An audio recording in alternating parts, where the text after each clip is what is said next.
Concelho de Alcotim defronta-se há algumas décadas com o problema de perda de população, sendo mesmo um dos concelhos onde o número de habitantes mais tem diminuído. Este problema afeta transversalmente todo o território de Alcotim, desde as margens do Guadiana, a este, até aos confins do concelho na Serra do Caldeirão, a oeste. O Monte Pontal, situado na atual União de Freguesias de Alcotim e Pereiro, é exemplo do abandono a que diversas pequenas localidades chegaram. Para conhecer a história deste monte, convidámos um antigo morador para que partilhasse connosco algumas das suas memórias. Eu chamo-me Domingos Lourenço Costa, mais conhecido por o Domingos do Pontal. Nasci aqui, nesta casa da herdade do Pontal, a 12 de maio de 1945, mas estou registado a 2 de junho do mesmo ano de 1945. Vivi aqui com os meus pais, a minha irmã e um tio que era irmão do meu pai que não chegou a casar, até aproximadamente à idade dos 17 anos. E após terminar o curso na Guarda Fiscal, fui colocado no posto da Guarda Fiscal do Pontal, que é aqui próximo desta casa onde eu estou. A minha família veio para aqui e o meu pai na altura tinha 11, 12 anos e teve aqui 47 ou 48. Passou quase a vida toda dele. Os meus pais e antes dos meus pais, os meus avós, tiveram cá como caseiros e exploravam os terrenos com o que semeavam e a criação de gado. A herdade, além de ter o terreno montanhoso, que é a maior quantidade, ainda tem 7 ou 8 várzeas com oliveiras, junto ao Rio Guadiana. Situado próximo do Rio Guadiana, a jusante de Alcotim, Pontal pertencia aos proprietários de terras envolventes e constituíam a herdade do Pontal. Este Monte do Pontal fica localizado entre Alcotim e o Montinho das Laranjeiras, que é uma pequena povoação. Para Alcotim dista à volta de 8 quilómetros. Na altura não havia estrada, o caminho era péssimo e essa deslocação implicava sempre uma demora de aproximadamente 2 horas.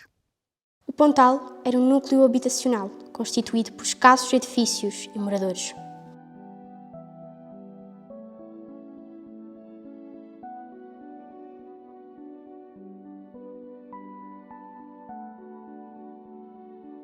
Estamos aqui no pequeno monte da herdade do Pontal, denominado antigamente por Fonte da Barreira, monte esse que é composto por 3 casas de habitação e instalações para os animais.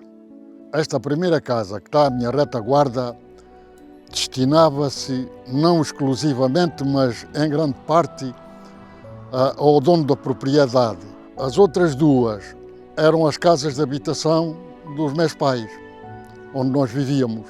Na última porta, à minha direita, havia 2 divisões. Uma era a cozinha e a outra era o celeiro, onde se guardavam os cereais. Não tinha porta, tinha apenas uma janela e estreitinha para evitar a entrada dos ladrões. Quase em frente dessa última porta há o forno onde se cozia o pão e ao lado do forno o galinheiro onde as galinhas dormiam durante a noite.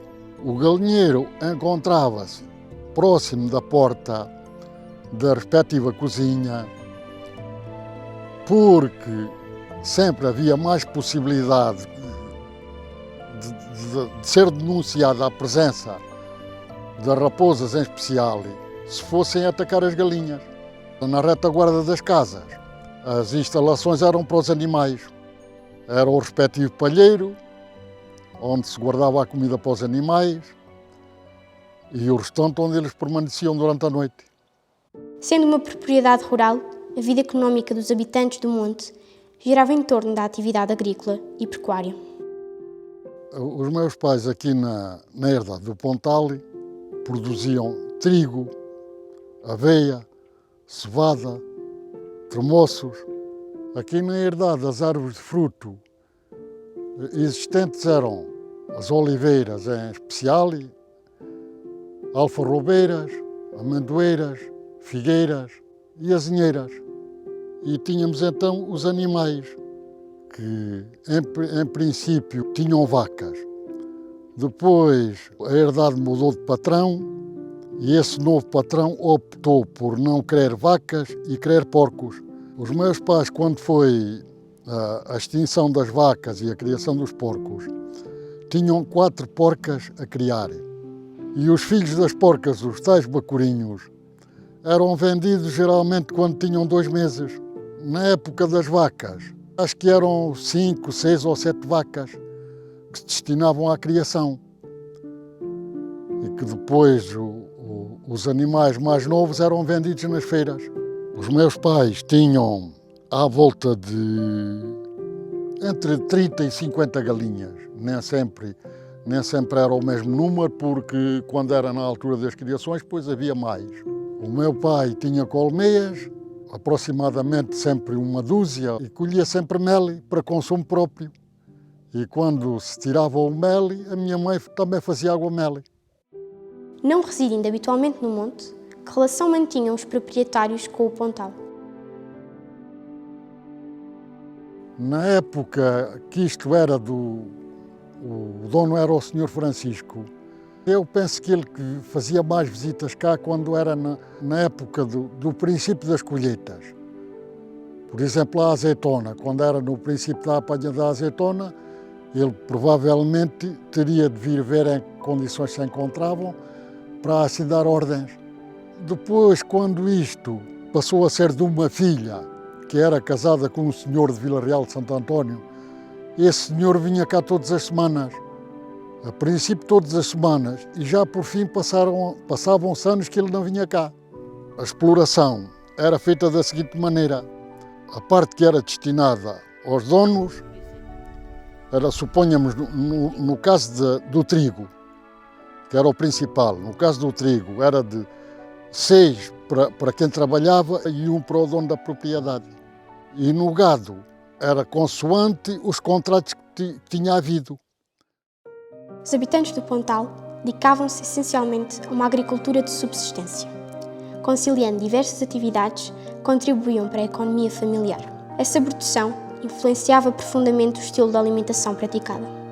Os meus pais aqui viviam quase exclusivamente daquilo que produziam. Tinham uma pequena horta aqui à minha retaguarda, onde semeavam feijão verde, as couves, as cebolas, os alhos, aquelas coisas de primeira necessidade, que se destinava tudo para consumo próprio e por vezes não chegava.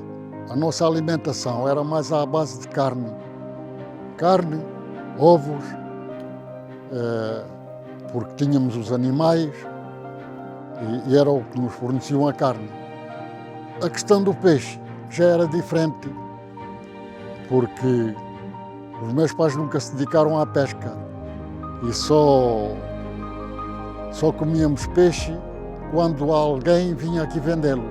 O que não produziam e quando havia margem para comprar alguma coisa, onde iam abastecer-se era na povoação das Laranjeiras, que dista daqui uns 1,5 km aproximadamente. Havia lá uma mercearia, pois comprava-se o arroz, a massa, o açúcar, o sabão, o petróleo e alguns tecidos para fazer a roupa. Não obstante a localização isolada do monte, os habitantes do Pontal tinham vida social. Apesar do monte ser isolado, nós tínhamos sempre contacto com outras pessoas. Vinham trabalhar pessoas dos Balurcos, das Laranjeiras, de todas as povoações aqui em redor. Vinham trabalhar aqui para as várzeas do Pontal. Portanto, isto, e em especial Na época da azeitona, às vezes até formavam grupos. Durante o dia, os meus pais ocupavam-se nos trabalhos do campo. E à noite, depois do jantar, pois às vezes contavam umas histórias. Os meus amigos com quem eu convivia eram rapazes da minha idade, que ou eram das Laranjeiras, Montinho das Laranjeiras ou dos Balurcos. Na época do verão, vinham para aqui, para o Pontal. Os pais tinham aqui várzeas e tinham gado. E eles vinham para aqui apacentar o gado. E na época de maior calor, à hora da folga, como nós chamávamos, íamos tomar banho para dentro dos esteiros do rio, dos barrancos, porque não sabíamos nadar. Quando já sabíamos, já tomávamos banho no rio. Na questão dos bailes, faziam-se bailes aqui na altura do Natal e do Carnaval, em especial o Carnaval, pela Páscoa, ou algum dia festivo. Eu e a minha irmã é que às vezes íamos assistir a esses pequenos espetáculos, que eram nos Balurcos ou no Monte ali das Laranjeiras. À semelhança de outros montes ribeirinhos, é impossível falar do Pontal sem mencionar o Guadiana, o grande rio do sul, situado a escassos 100 metros. Além de servir para o transporte de pessoas e bens e ser o ganha-pão de pescadores, o Guadiana destacava-se igualmente por protagonizar uma intensa atividade de contrabando, realidade marcante de toda a zona raiana. A questão do contrabando, quando eu era miúdo, lembro-me perfeitamente de haver aqui muito contrabando, que era o contrabando do café. Café para a Espanha e miolo de amêndoa de Espanha para Portugal. Depois, quando vim para a Guarda Fiscal, isso já era uma coisa quase em desuso, porque nós tínhamos bastante café e o que nos interessava era que ele saísse do país para vir algumas recetas. Os caminhos que davam acesso aqui ao rio, geralmente davam acesso a povoações mais do interior, no caso dos Balurcos e arredores. E as pessoas, durante a noite, para não andarem a corta-mato, mas utilizavam mais o caminho. E era por onde passavam, com o saco às costas. Mas se o rio separa, tal facto não significa que não havia relação entre as duas margens. A Guarda Fiscal sempre teve um bom relacionamento com a Guarda Civil Espanhola. E até tínhamos encontros não sei se era mensalmente, se trimestralmente, onde era debatido sempre, o principal motivo era o contrabando. Aqui em frente do Monte do Pontal existe uma povoação espanhola que se chama Romeirão, que antigamente foi habitada por muita gente. E não só nessa povoação, como em todas as casas isoladas aqui ao longo do rio, praticamente eram tudo pessoas de origem portuguesa, que lá habitavam. Fixaram-se lá, acho eu, após a Guerra Civil Espanhola.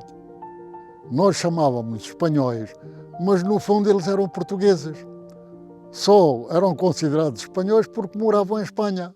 Com os naturais espanhóis, houve também sempre um bom relacionamento entre os portugueses. Todas estas histórias, relatadas pelo Sr. Domingos acerca do Pontal, são factos do passado, uma realidade que só existe nas suas memórias.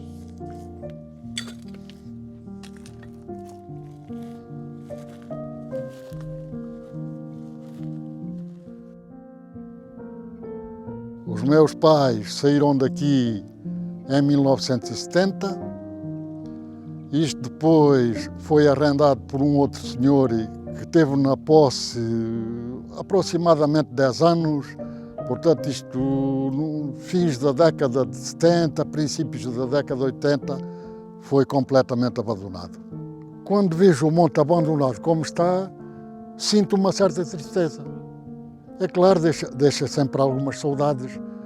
A gente até vamos comparar isto. As perdizes, por exemplo.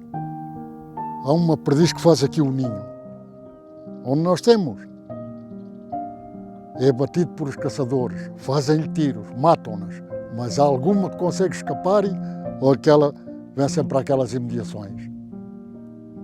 E nós temos uma parte disso também. Onde fomos criados, fica-nos alguma afeição.